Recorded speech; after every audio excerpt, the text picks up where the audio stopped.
deceptive, manipulative. He's also a former social worker and a political campaign activist.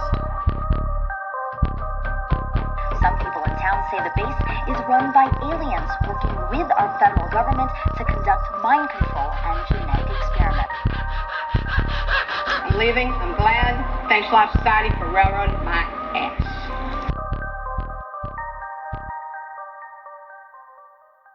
Hello, everyone. This is the Eerie Americas. This is Vicky Ayala. And this is Kristi Hull. What's up, Vix? What's up? A couple of things that happened. One, well, Kristi knows this person too, but one of my best friends had a baby. Woo! And what's funny is we actually, before I met Vicky, the baby's father, which is, of course, a mutual friend of ours, I was friends with him. So it was really fun. Right, and I introduced them not on purpose, like, hey, I think this is a love match. It was just though I was out with her one day. I invited him, and then they never separated after that. So to the baby, you're welcome. I introduced you. I would give you the baby's name, but they don't have one yet because they're both stubborn. And they've been fighting about it from the time she's been pregnant. Kurt has asked me my opinion. He's asked Charlie's opinion because he wanted to name the baby girl Charlie. So he asked Charlie for permission, which was funny. But he already was like, oh, Charlie, wouldn't it be cool to have a baby girl named Charlie? And of course, Charlie was like, yeah, I disagree because I have an ex with that name and I don't like that name for the baby. So I very quickly vetoed that. But it's funny because the baby, well, this episode's coming out mid-September. The baby was born on September 1st, and it is September 1st still. And they're still asking me for suggestions, and I'm like, I have exhausted myself. Yeah, no, we do not. You're going to make me Google baby names, and people are going to think I'm pregnant because I'm always Googling baby names. And we don't interject on our friends' personal lives like that, especially since we're not parents. So we're like, hey, you know what? You guys need to work this out. I have told you guys notoriously that I have no plans on procreating. So I'm like, I don't even know what I would name a fucking baby. I don't know. But she's really, really fucking cute. So we're really, and everyone. I love her. And everybody's healthy, and that's all we can ask for. And we'll call her healthy baby girl until then. That's pretty much it. So I told him, I was like, if you don't give me a name soon, I'm just gonna make one up, and that's. But apparently, it's becoming more and more of a thing because I follow Busy Phillips on Instagram, and she talked about her lost daughter who she named Cricket, and they were having a debate between a normal name and that name Cricket. And it took her literally a week. She went back and the hospital kept bombing them up to give her a name. So this isn't the first time I've heard of this. Technically have a year to change the name on the birth certificate but who would want to do that? Why would you fuck a kid up? Let's say the parents name you. It'll be like in The Office when Andy said that he was Walter Jr. and then they changed it. Look at Andy Bernard. Look at how messed up he is and insecure he is as a human being. That must create such insecurity as a human being. So I think it's better that they don't know and just didn't pick a random name. No, they didn't. The important thing is the baby's beautiful, the baby's healthy, mom's okay, dad's okay. I love you guys. I know mommy listens to this, so when she hears it, I hope. Just, we love you. We're so excited for you. I can't wait to give her kisses. I know. I can't wait to go see her. Let's see what else happens. Wings and fly. I'll go visit. I promise. So we're gonna get you out here. What it takes. It's gonna take me getting a second job to be able to afford it.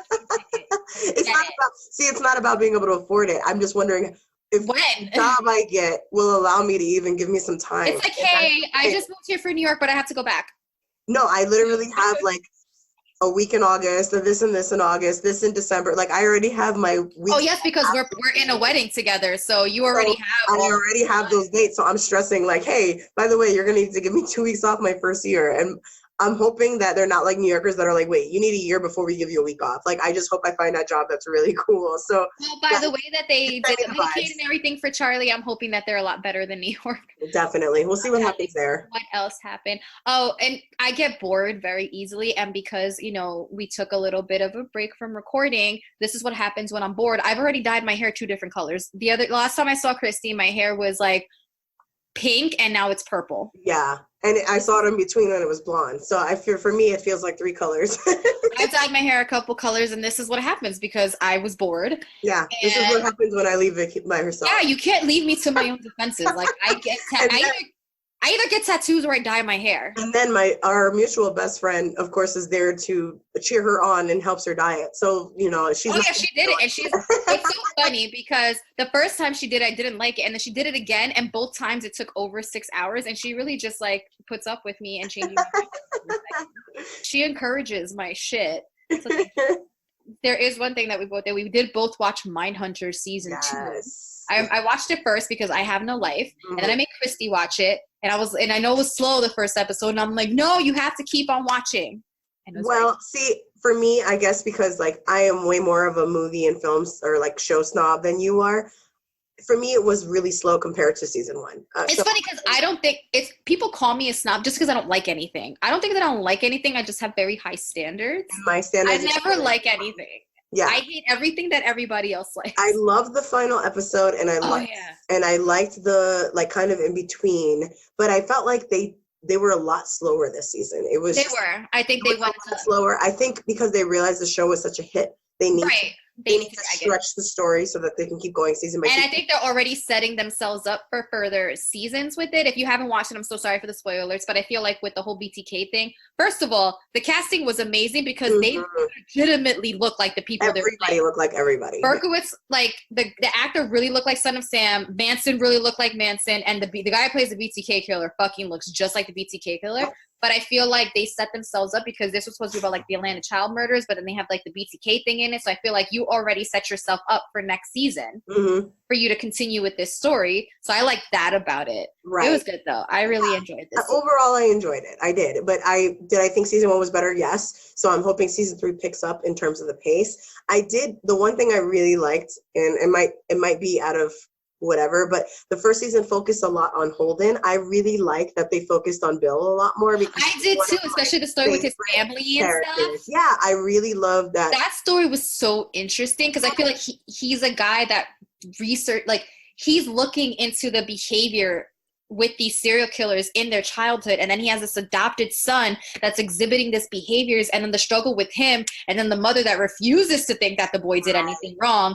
And like I thought that was a really interesting, and I thought it was important because it's showing you what happens in the beginning where he's still at a point where maybe he could change the course of action. But I still don't know, was that real? Was that based on something that Bill Trench actually did go through? I was trying to find that out too. I was like, did his family actually? Or is this strictly drama based? So I didn't want to, I like Bill's personality. Like I liked him even in season 1 because I'm all about that classic, like buzz cut, cigar smoking guy, like, but it's still kind of a good person and kind of progressive. I like the guy you could tell is a cop from the movie. I like that character. But I like that traditional cop character from the 60s or the 70s. Like he's very old school. I respect that. So I like the character. I just didn't know how valid, the whole adoption storyline was. So it was kind of hard for me to figure out what was real and what wasn't fake because Mindhunters is based on something real, but as we know, everything's dramatized. So who knows what's real? Was Dr. Carr really a lesbian? I don't know. You know what I mean? I don't know these facts. I read that she was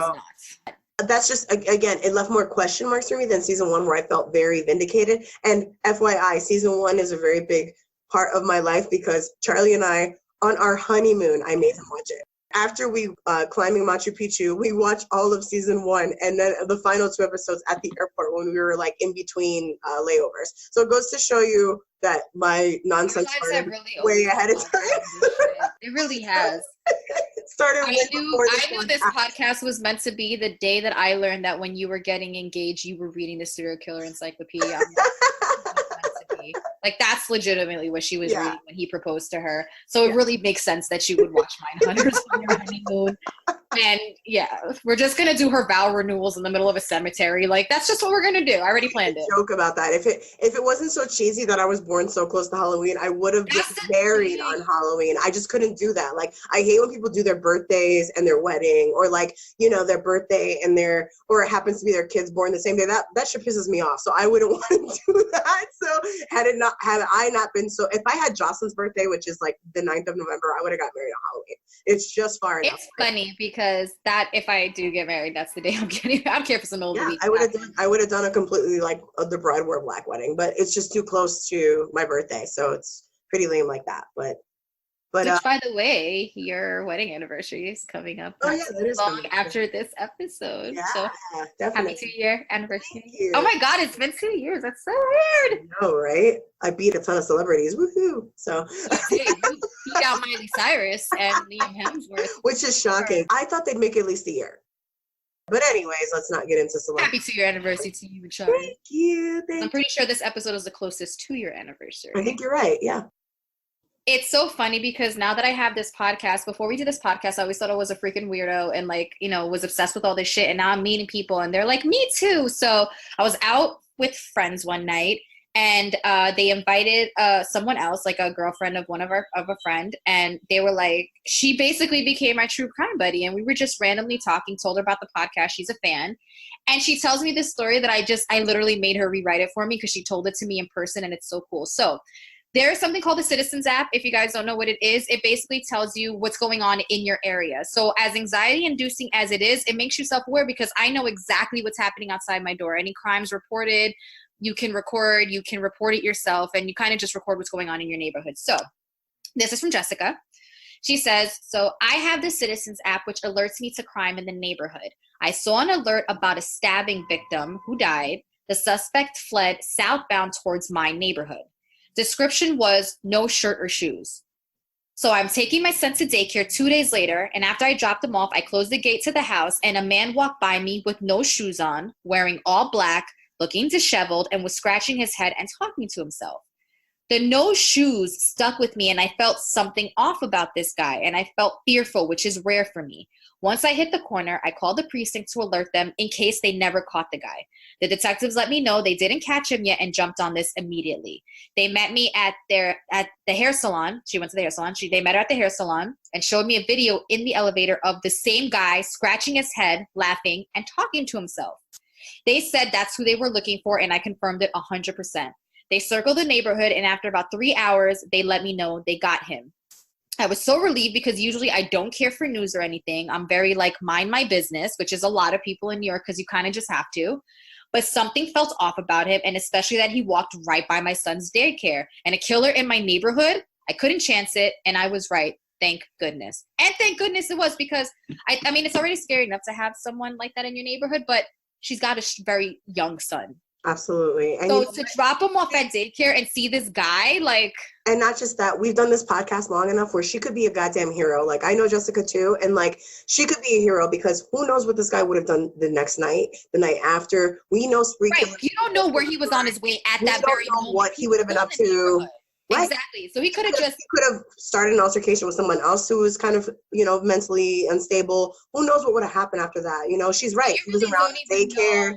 She's a goddamn hero. That she's probably thinking is so small. It's not that small because you could have really just saved the lives. Absolutely. Not only saved the lives of a bunch of people, but you just gave a family the person that killed their family member. Absolutely. So you're awesome. And that's why it's important sometimes. I know that it's hard to watch the news. I know it's hard to have apps like Citizen, and I know it's anxiety inducing, but sometimes it could really be helpful. And look what happened. Because if she hadn't just had that detail of no shoes stuck with her, she didn't know about the scratching of the head, that the guy was talking to himself. All she knew was no shoes, and it stuck with her. And a detail like that sticking with you got this guy caught. So and also that was really wise of her because no matter how poor somebody is in New York City, most of us have shoes because normally. It's nasty to be walking barefoot. So if someone's still walking around barefoot, that clearly means that could very well be the same profile. So, and I also think it was super diligent of her to wait until she was around the corner, because if he had seen it, you don't know what would have happened to you. So I think it was super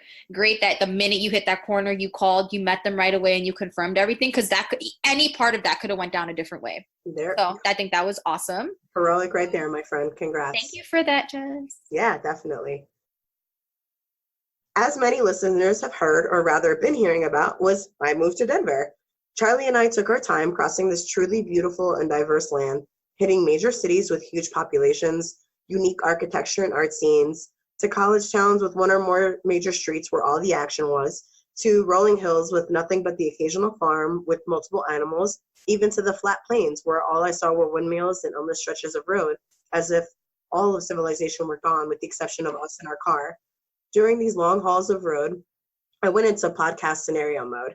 I creeped myself out thinking about how many eerie things could have occurred on the very same highways, routes, and byways we were traveling on. This inspired my episode today. America is filled with these crazy, out-of-this-world, no explanation stories that begin on the road. I will be telling you some of these stories right now. So the first one I found interesting was Route 2A in Maine. Route 2A in Haynesville, Maine is famous for its dangerous driving conditions and numerous car accidents. Oh, how nice. Yeah, so much so that the road was immortalized in a song called A Tombstone Every Mile by Dick Curless, a famous country singer who prior to fame was a truck driver who frequented this road often.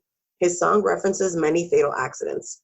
See, before the construction of Interstate 95, Route 2 was used as an access road by truck drivers hauling Maine potatoes. This isolated stretch of road was called by locals the Haynesville Woods. It can be horrible in the winter of New England, and this route really has like a sharp curve of nearly 90 degrees. So imagine like... Who thought that was a good idea? Well, you got to remember the construction, we get really lucky these days with highways and byways and things of that nature because the United States takes care of that. Before that, it was just local. So you have these natural rolling hills that you have to deal with. But imagine in like New England winters, what it's like to basically be just... Yeah, no, I'm not doing that. Insane. Needless to say, a lot of horrible accidents and death have occurred on this section of the route, and numerous reports come from people traveling through that say they have experienced unexplainable phenomenon. These are two famous tales off of Route 2A. The most famous legendary ghost is that of an apparition of a woman. Some see her walking down the side of the road. Others say she can appear almost out of nowhere beside their cars. So imagine just like a route where you don't see people walking and you just see a woman. I don't want to imagine. Out of nowhere. This is what people have claimed to have seen.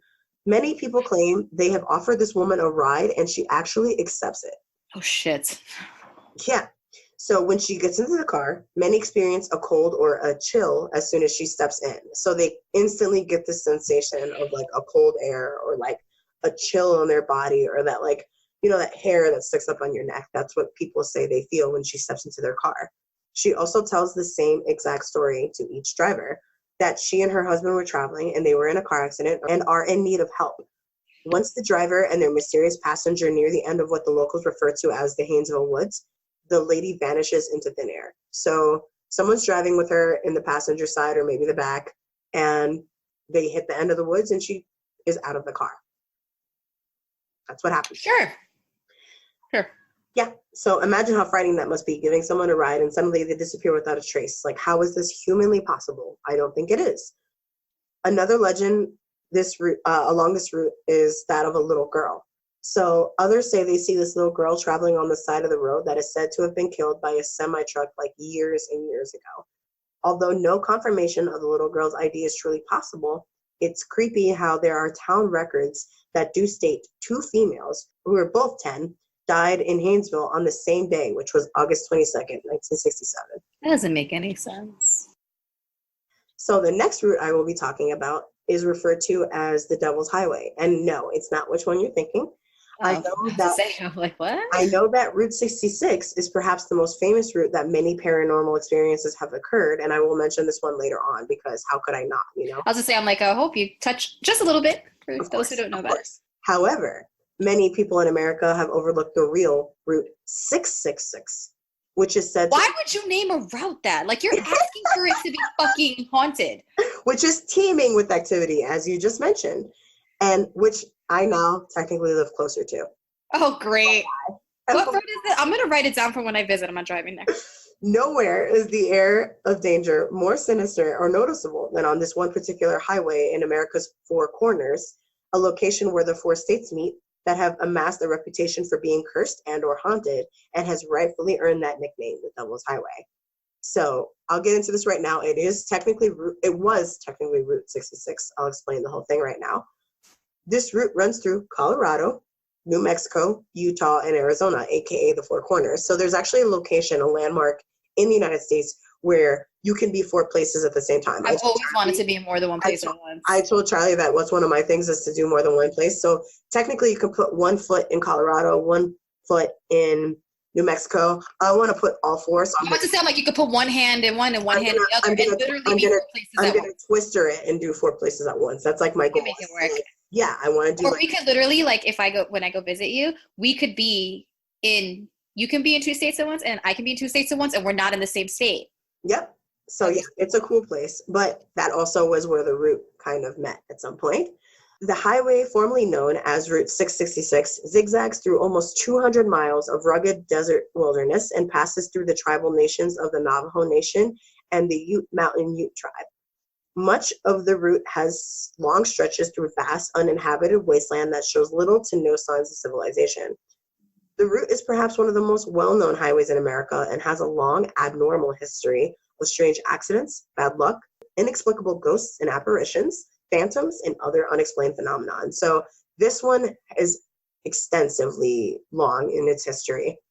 The beginning of Route 66's rise to infamy as one of the strangest and most haunted highways in America begins with the unfortunate numbers it was given. So there is actually a reason why, and I will get into it right now, but there is some strategy behind this. It just was coincidentally awful. So the American Association of State Highway Officials assigned the number in 1926. And since the highway was the sixth branch of the now disused Route 66, the assignment turned out to be 666. So, like, I get why they did it, but still. Right. But it happened to be the sixth branch of Route 666, so it turned into Route 666. Although the number was completely keeping with the guidelines for numbering highways and in no way intentional, it did not take long for people to notice and start making connections between the route and the Christian number of the beast or mark of the beast. Right. The evil implication was brought larger to life by the fact that statistics seemed to show that the highway had a higher number of accidents and road deaths that were considered higher than normal at the time, specifically along the New Mexico route. There was such a large number of fatality along the road at one time, Route 666 was named one of the 20 most dangerous highways in America. Poor road conditions, or that like hypnotizing effect that the monotonous drive can have on tired drivers, many became convinced that there was a link between this misfortune, deaths, and the highway's evil number. So off the bat, it was already like, whoa, this is higher than normal. It's already 666. Like, this is too coincidental. Like, this is definitely an evil highway. And so, like, off the bat, American Christian society just took off with it.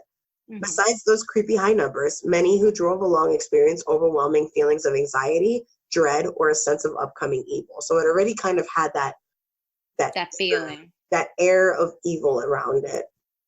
There was also tales of a high rate of car malfunctions and complications on Route 666, with a large number of incidences of overheating, engine troubles, flat or blown out tires, electrical malfunctions, other freak accidents like that. Like, just higher than normal, it would seem to happen on this highway.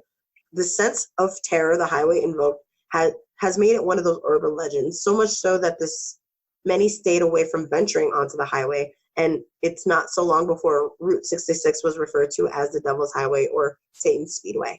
One of the biggest stories is about the mystery of the haunted Highway 666 is a story that involves an ominous black sedan that appears to just straight up charge at people driving on the road. Many individuals that have traveled this road have stated that they begin to experience an intense degree of fear as the sun sets on the lonely horizon within their view. People claim once the sun is down, they suddenly see headlights coming up upon them. So it's like the sun's down, boom, there's this car that out of nowhere. And remember, a lot of this land is flat. New Mexico, Utah, Colorado, unless you're in like the areas where people go and hike, you can go through a lot of flat land. So this isn't like a hill came out of nowhere and there's a car coming up behind you. Right. It's like the sun sets, there are these headlights. Despite the fact that they try to fly into high speeds, the car seems to gain on them quickly. Some people pull over to get out of the way of the dangerously close vehicle and see the vehicle speeding past them. Others look up and view the vehicle and discover that there was no vehicle at all. Is this a hallucination induced by the desert, or does Satan truly intimidate travelers in a mysterious black sedan?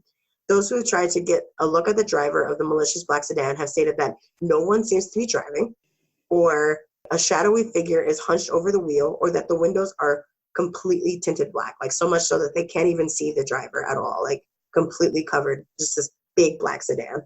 So Satan drives a black sedan, huh? And a fast one, apparently. Demonic motorists also share the highway with a multitude of other spectral creatures and beings. One ill-famed apparition said to haunt the landscape is the ghost of a young girl dressed in all white who appears at the side of the road at night, sometimes posing as a hitchhiker. And other claims she is standing dead ass in the middle of the highway. So I guess it just kind of depends on how she wants to present herself to you. I don't know. Seeing a girl in the dark, hostile desert, stretching for miles often prompts carrying motorists to stop and offer the girl help. When they do, the pale white-clad girl starts to dematerialize right in front of their eyes, blink out of existence, or otherwise vanish as if she was never there. Unlike her cruel, ghostly cousin in the sedan, the girl in white doesn't come off aggressive, but it's still pretty fucking That's so scary. creepy. Definitely. Other tales of Route 666 are the packs of demon dogs, also called the Hounds of Hell. Hold on. All right, Mama, calm down. It was my dog heard demon dogs, and mind you, we have recorded 2 episodes. She has been quiet this whole time. Kristi says fucking demon dogs, and she fucking barks. Hounds of Hell, and she started barking. Oh. God bless you, Lena. I can't. They have been reportedly seen prowling the desert scrubland near the highway and are even known to chase cars down off the road. Drivers that have been attacked by these dogs have described these vicious mystery canines as having supernatural speed with the ability to keep up to pace with their cars. That's really fucking fast. I'm imagining these highways are at least 70 miles an hour you can drive on. Right. So a fucking dog that can run 70 miles an hour is not a goddamn dog. That's all I'm going to say. I can tell you my dog cannot run that fast. She's lazy as shit. It is said that the phantom dog's claw and fangs are sharp and powerful enough to shred tires and gouge metal. Oh, they're very aggressive. Okay. Scarier accounts tell the devil dogs have smashed through Oh, wait, cars' windows. scarier accounts? That wasn't the scary Yes. Yes, there are scarier accounts that say that these devil dogs have smashed through car windows in an attempt to maul the people inside of the vehicles. Yeah, no. This highway's it's a no. That doesn't even sound like a wolf, a coyote. That sounds like some other shit. That doesn't even sound like a demon dog. It's just like some demon animal that doesn't exist. Yep. Many drivers have also stated that they were certain that once they had hit the hounds with the car, only for the creature to run off completely uninjured. So you're hitting these fuckers and they're still not dying. Like, it goes to show you that is not a normal fucking dog. It is perhaps not surprising that many of these accidents reported along the highway have been because of these ferocious dogs. So people will literally tell their insurance, like, this hound from hell came out of nowhere and terrorized my freaking family and my car. Like, that's actually what has been stated before. Adding to the bizarre, weird mix of ghostly animals found along Route 666 is the story of shape-shifting entities the native tribes often refer to as skinwalkers. So I'm going to explain So what the demon dogs weren't enough? You have fucking skinwalkers now? So there's the Native Americans claim they are skinwalkers. I'll explain what skinwalkers are. The highway originally passed through a few sacred Native American sites, including the 2 mountains I mentioned before, known as the Ute Mountains, and an extinct volcanic core called Shiprock. According to Native lore, skinwalkers are the spirits of evil medicine men with the ability to magically transform into various animals, such as coyotes, crows, wolves, things of that nature. So it might not even be just these demon dogs. It actually might, in fact, be skinwalkers. If you believe in Native American folklore, then it might be. Well, on this highway, I believe in whatever the hell they tell me because this highway's creepy as shit. And not just that, too, you also have to remember, like, this used to be their land. It's very possible that they're territorial, and this is just their way of, like, paying people back for coming into their private land. Once in animal form, skinwalkers have the scary habit of running out in front of vehicles or even entering the vehicles, only to morph back into human form, usually in the back seat, and cripples drivers with fear. Various instances of phantom passengers suddenly appearing in cars have been attributed to antics of skinwalkers. Native legend says that skinwalkers carry out this harassment in order to steal or devour the souls of any who happen to crash and die as a result. The Native Americans of the region believe that one way to prevent a skinwalker from appearing in one's car is to make sure there is nowhere for it to sit. Make sure your back seat is covered in crap where no person can morph into your seat and suddenly be a passenger in your damn vehicle. As with the packs of demon dogs, skinwalkers appearing in front of startled drivers or even their back seats and causing them to swerve or crash are believed by some to be the root of at least some of the traffic accidents along this cursed highway. Other weird instances regularly confuse drivers along Route 666 as well. There are many instances of drivers with time as a habit of somehow stretching out or slowing down there, claiming it took much longer to get from point A than B than expected. So it kind of reminds me of our interdimensional travel episode we did a few months back, where people lose time, like they just lose track, and like suddenly it's hours later or days or even later, and they don't know what the hell happened to them. There are also those who claim to experience, like I said, large chunks of time and seemingly teleported over vast distances. So some of these lost time victims describe how disappearing in one location and appearing in another in hours later, often far from their starting point, with no clue of where they have been or what they had done in that time passed between the travels. There are even stories of drivers who have disappeared without a trace for days and even weeks, only to suddenly reappear somewhere along the highway with no memory of where they've gone or during that time they were missing. That's wild and fucking scary. Like, your family member goes missing, and weeks later they just appear on the same road you last know they were crossing. Like, I'd rather take on the demon dogs. Full tank of gas, no recollection of where they've been, are able to get from where they thought they were going an hour. And they're on the same fucking highway weeks later. Yes, it's so scary to think that. Now that I just done this road trip, I can account every minute where I was. Like, the idea of losing time, like chunks of time, scary to me. Like, I couldn't imagine me thinking I got here August 7th and it's really the fucking 26th. Like, it would terrify my life for the rest of my life, honestly. People who have experienced lost time or disappeared only to come back are considered the lucky ones, as they are people vanishing along Route 666 only to never be seen again. Discoveries of these mysteriously abandoned cars with no signs or signal owners is evidence for all these instances, and for some of the missing, no car has been found at all. Oh shit. Yeah. Do you have more? I'm already scared. Yeah, sorry. All of these strange and paranormal phenomenon the government was eventually convinced to change the numbering due to public fear among the road, at least the threat of the stigma of the routes number posed to the economy of the area. And businesses were affected by the lack of travelers willing to travel along the cursed highway, and development of the region slowed thanks to the strong aversion many had to the perceived satanic number. So this started to... So they let mysterious shadow people, demon dogs, people losing blocks of time, skinwalkers, and then they're like, oh, okay, now we'll change the highway number. Well, because it started to affect money. So people... Right, the minute it affects the money, then it's like, all right, then we change. It's when something physical like paper all of a sudden is a real thing, then all of a sudden it's a problem, because people started opening businesses, motels, restaurants, and they were closing down. They were losing money because so many people were afraid to travel this highway. The name of the highway was renamed to US 191 along the Arizona stretch in 92, and to Route 491 in 3 other states in 2003. So if you're traveling down 191 in Arizona or 491, you are traveling so they ended up splitting this one highway into 2 different... Right. 3 other states that's Route 491, and then in Arizona it's 191. But the mere renumbering of Route 666 the effect was significantly reduced the amount of fatalities and accidents. I actually was going to ask that. I'm like, did that even really do anything? And apparently almost like the number of the beast somehow robbed this puzzling place of its dark power and lifted some kind of curse. 666 has some power behind it. That's the story, because ever since then things have kind of gone down. It's a normal highway. You would never, and that's why you and I weren't familiar. Like I didn't know about it until I started researching, because in 2003 I didn't even have my license yet. So it goes to show you there is a power in a number.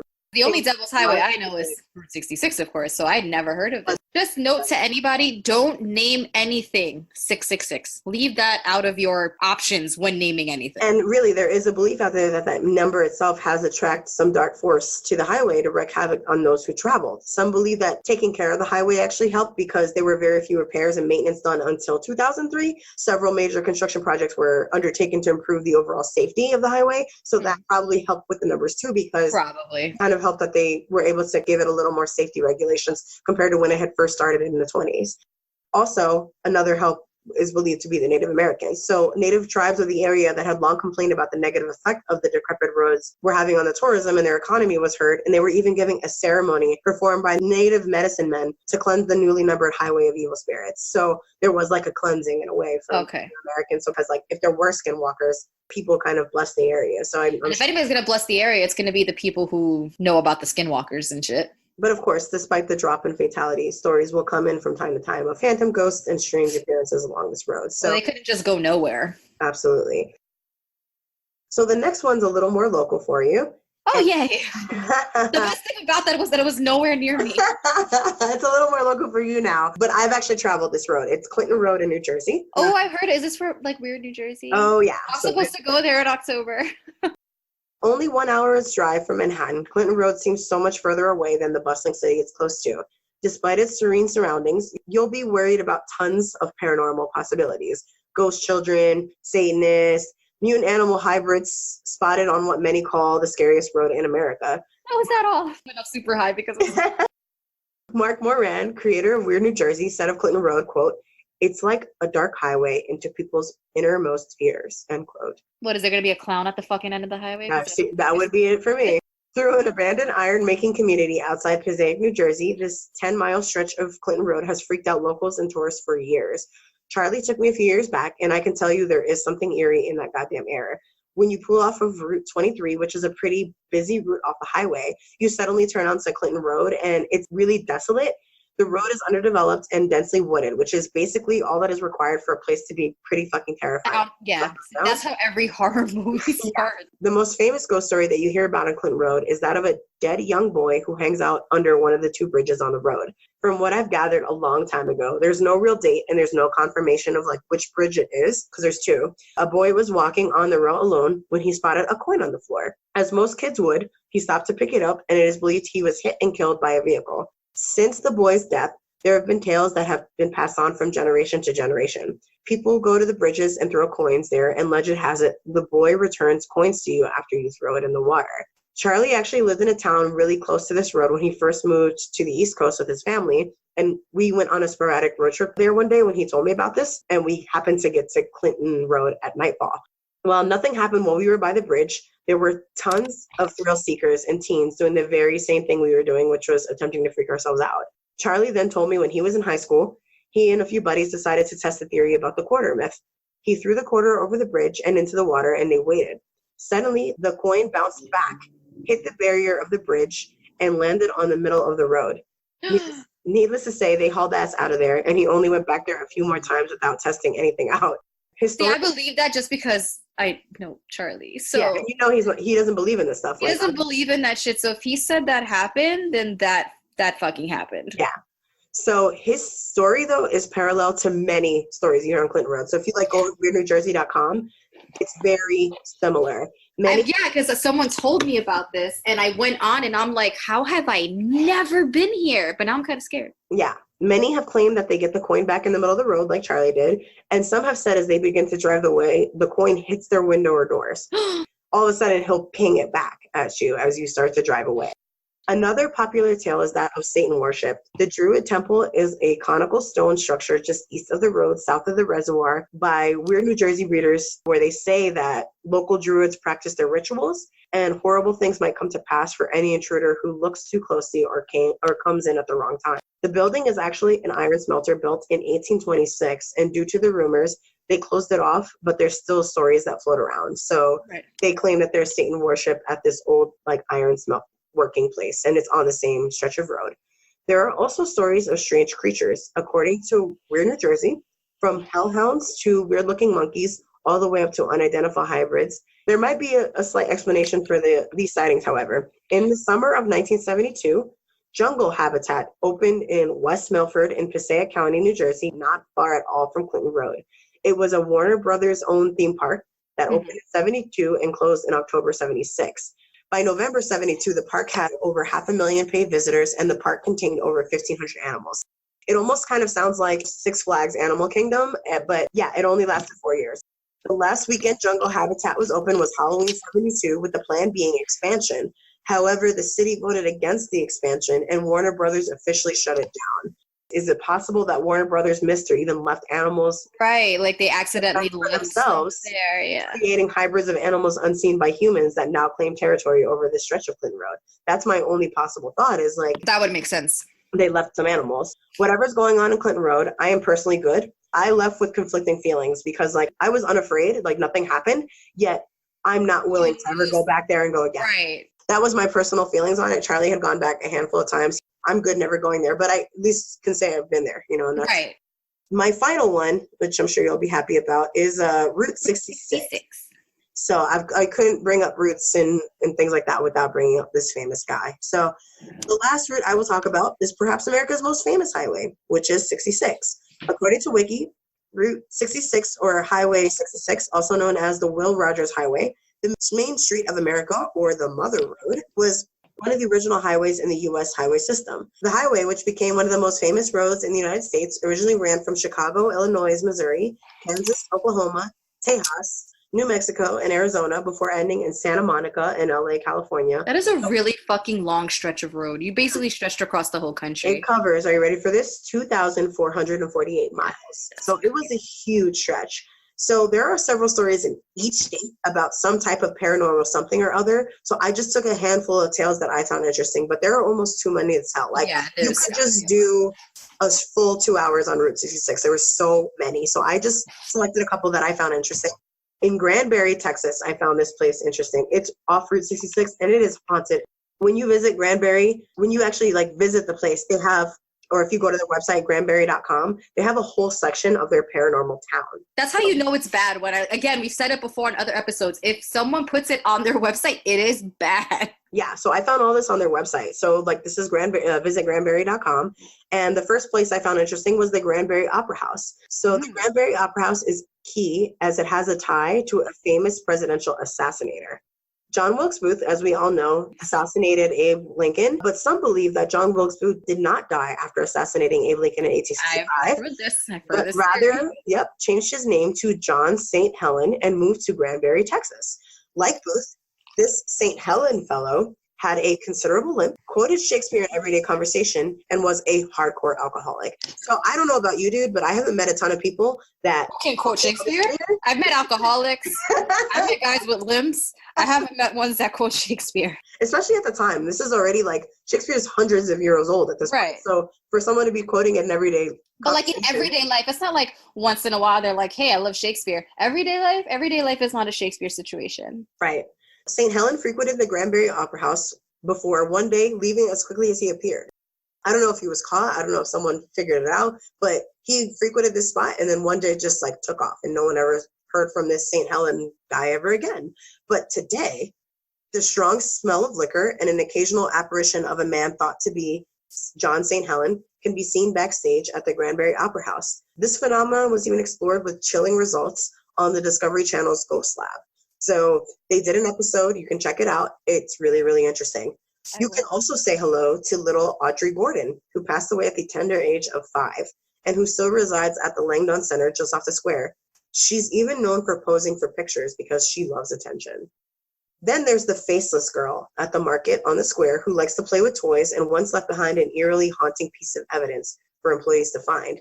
I tried to find what evidence they might be talking about. Like I was like, what evidence are they talking about?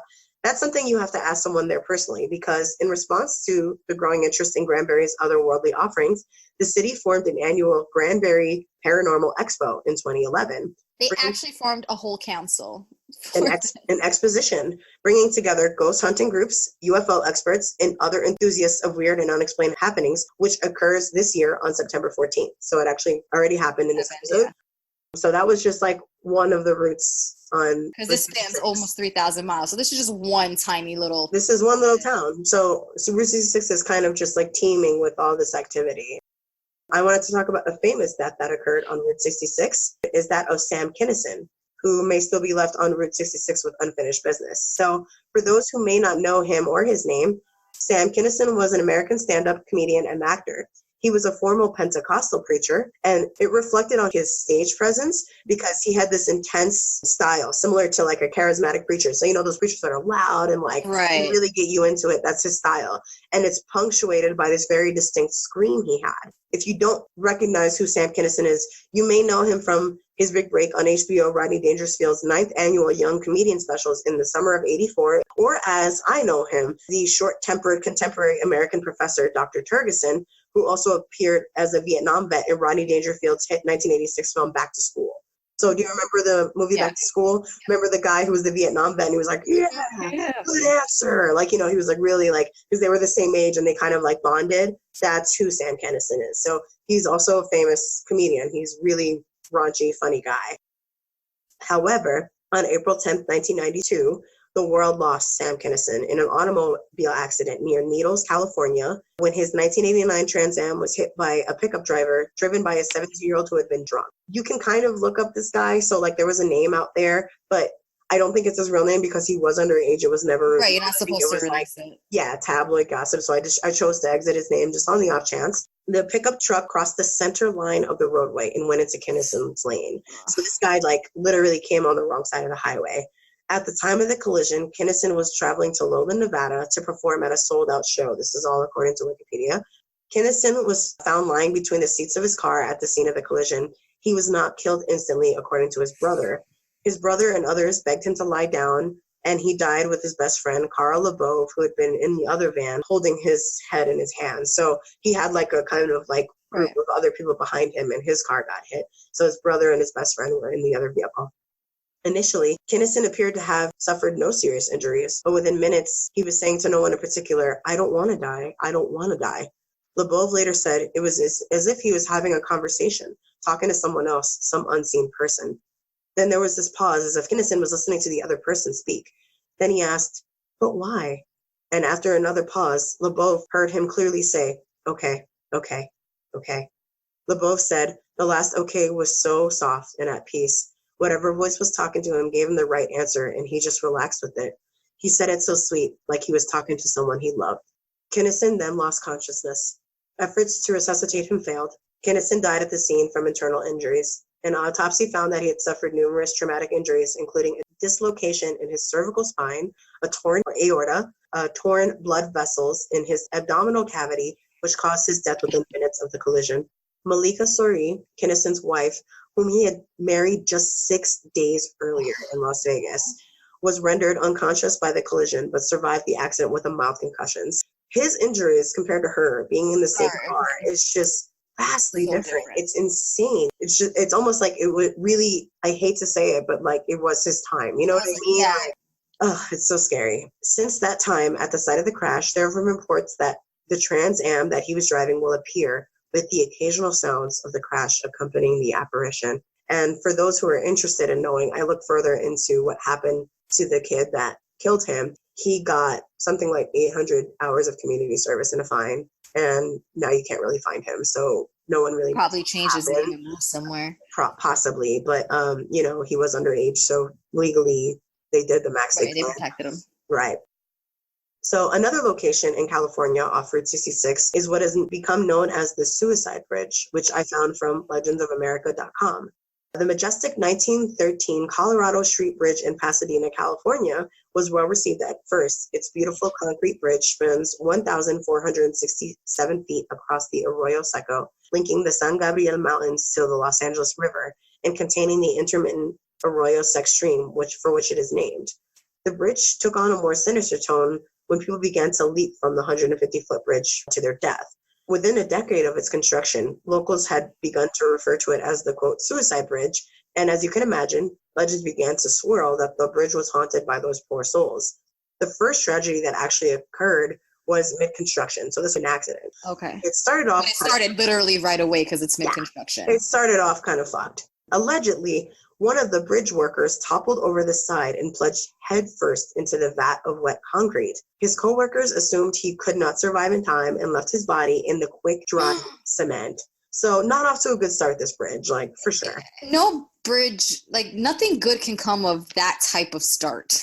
Right, where literally someone's grave is where people pass over all the time. So the first suicide occurred on November 16th, 1919, and was followed by a number of others, especially considering this was during the Great Depression. The crash of 29 hit, and people just used this bridge to kind of just jump off. End it all, yeah. Over the years, it is estimated that more than 100 people took their lives leaping off this 100-foot feet arroyo below. One of the more notable suicides was when a depressed mother threw her baby girl over the railing on May 1st, 1937. She then jumped as well into the depths of the canyon. Though the mother died, her child miraculously survived. How? Apparently, she threw the baby, but I guess the way she threw her, she landed her into some thick bushes. Still a crazy fall to survive. It's 150 feet, which is crazy enough for an adult. Like, people kill themselves doing that, let alone an infant. So, like, that's just a miracle in and of itself. But she died, and the baby survived. But by the 1980s, the historic bridge had fallen into great distress as chunks of concrete began to fall from its ornate railings and arches. After an earthquake near Oakland in 1989, the bridge was closed as a precautionary measure, And eventually, federal, state, and local funds provided $27 million in renovation costs, and the bridge reopened in 1993, complete with. So they reopened this shit after closing it, just closed it. Right, but they did the original detail, but they added a suicide prevention rail. So like you see that on the bridge and stuff like that. They post like the Verrazano has it too. They post like don't jump, like give us a call, that kind of thing. Though the number of suicides throughout the years have decreased, the bridge continues to keep its nickname and its ghostly legends. You can't get rid of that type of name. According to tales, a number of spirits are said to wander the bridge itself as well as the arroyo below. Some people claim to hear unexplained cries coming from the canyon, which is like right below the bridge. One reports tells of an apparition of a man that is often seen wandering the bridge wearing wire-rimmed glasses. So it's a really specific time frame. So wire-rimmed was what, the 60s? Yeah, for sure. Around there. So yeah, you see, very old ghosts there. Other people have claimed to see a woman in a long floating robe who stands on top of one of the parapets before vanishing as she throws herself off the side. You can actually see a ghost committing suicide. Below in the arroyo, phantoms forms have been seen walking the riverbed. A number of unexplainable sounds are often heard, and the atmosphere is often described as thick. That is pretty much it. After this research, I realized something. Next time I'm on a major highway, byway, or route, I'll be thankful. Thankful to those hardworking people who at times risked their lives to connect this country together and made my daily life easier by being able to commute across country. I'll also be thankful I made it to my destination safely, soundly, and with no phantoms chasing my ass around in my car or worse. So right, like no fucking phantom black sedans or demon dogs or skinwalkers. Oh God, no. That was what came across as I'm crossing this beautiful country. I was just like, this inspired my episode, and I hope you guys enjoyed it. Oh, yeah, I enjoyed it so much. I finished a very big glass of wine. Light in the mood right now, and I actually picked something that not only is not Florida, it's not even really humans. Who does that? Who does that? Who does that? Who does that? This is from HuffPost, my favorite. And the headline reads, 250 escaped pigs run rogue through Vermont town. Hot dog buns help lure them back. Hot dog buns? How ironic. The same place they're going to end up. Right? That's why I thought it was so funny. I'm like, are you the filling for the hot dog bun? But it says that the pigs caused around $80,000 worth of damage to the small town of Orange, Vermont, before most were corralled back to Sugar Mountain Farm. About 250 pigs have been causing a ruckus in a Vermont town the past month after they escaped from their enclosure. But most of them had been returned as of Thursday, thanks in part to a trail of hot dog buns and good old-fashioned corralling.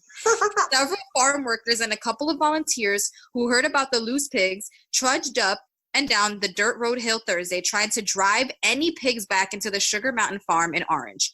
They chased the animals into the brush and ditches, working together to position themselves so that they could corral the large boars, which frequently got away. Farmer Walter Jeffries said most of his pigs have returned home. The pigs have been allowed and remain to be allowed in the town right of way, so cars are unable to pass. People can't walk on the road because the pigs chase them. Said town clerk Angela Eastman on Thursday. Jeffries faces tens of thousands of dollars in fines from the town for the pigs that have been spotted on and alongside the town road for weeks, creating a nuisance for drivers and pedestrians, according to the town. Jeffries said he believes the fence enclosure was damaged by vandalism on the night of August 11th, allowing 50 adult pigs and 200 piglets to escape. He thinks it was the work of a former employee and says he reported it to the police. The farm was also robbed recently of thousands of dollars in tools, he said. Wow, Jeffries so someone really has a vendetta against this place. Someone really set him up for this shit. Is this some undercover vegan ex-employee? Like, what is this? It's like PETA came and let you fucking... Jeffrey said his outdoor farm manager then got injured and wasn't able to repair the fencing. This is just a whole bunch of the universe, like, not wanting you to be okay. Seriously. So we've been dealing with that ever since, he said Thursday, adding that about 99% of the pigs were back and the fence had been fixed. Earlier in the day, Eastman said she spotted 16 pigs in the town right of way. A town official checks daily. Literally, their job is to check daily, counting and taking photos of the animals. The fine is based on the number of pigs in the right of way. And as of Thursday, the town tallied $81,955. It is a public hazard, she said of the pigs. The pigs apparently also got loose last year. So the Vermont Agency of Agriculture is working with the U.S. Department of Agriculture Wildlife Services to determine how much time is appropriate for the farmer to recover the animals before officials take any action. Damn. Is it really the pig, or was it the former employee that really let it happen? I think it was the former employee that let it happen, but I just think it's hilarious that they were like corralled back by hot dog buns. That's like, amazing. And they don't even understand the irony of that. That's right. They don't understand the irony. They don't understand. Being led back by hot dog buns. Yeah. It's like, come on, sweetheart. You know, you want to end up in between these buns one day. Like, come on, man. That's my family. We had a couple pigs in DR, and they do wreak havoc, but I would never imagine so many would cause so much damage. $81,000 worth of damage. That's like absurd. what do these pigs do? I would have thought, but I guess they make sense. They're all pretty heavy. They're pretty big. They're unstoppable if they're in large groups. Anything's unstoppable in a large group, to be fair. Exactly. But I hope you guys enjoyed our episode. I hope you guys check us out on Instagram, Twitter, on our website, please, theeerieamericas.com. We love to hear from We're on YouTube now, so you can go on YouTube. there. Yeah, please check it out there, because Vicky worked her ass off on there. Yeah, it was great. And you know, we always update our website, theeerieamericas.com. We love reviews. We love hearing from you guys. We want your feedback. Feel free to like us, subscribe us, and most importantly, stay weird, Americas. Bye. Bye.